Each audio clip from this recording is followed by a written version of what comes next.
Isa pong laptop charger ang naging sanhi ng sunog sa departure area ng Dumaguete, Sibulan Airport.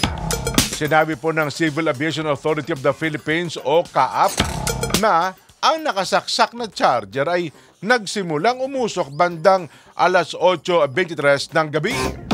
Batay po sa ulat ng CAAP, gumamit ng fire extinguisher ang isang security personnel na siyang tuluyang umapula sa apoy mula po sa nasusunog na charger.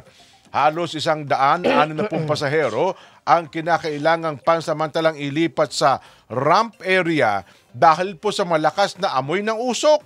Pinapayuhan po naman ng CAAP ang mga pasahero na tiyakin pong nasa mabuting kondisyon ang kanilang mga gadget bago po isaksak sa mga airport outlet. Ayaw! Hindi dapat mag-iugali talaga natin yon.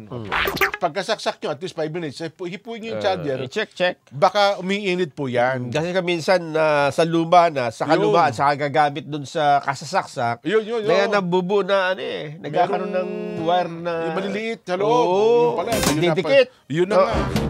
Kahit na luma, kahit na minsan bago eh. Diba? Check nyo po. Lalo kung paiba-iba kayo ng outlet. Tama.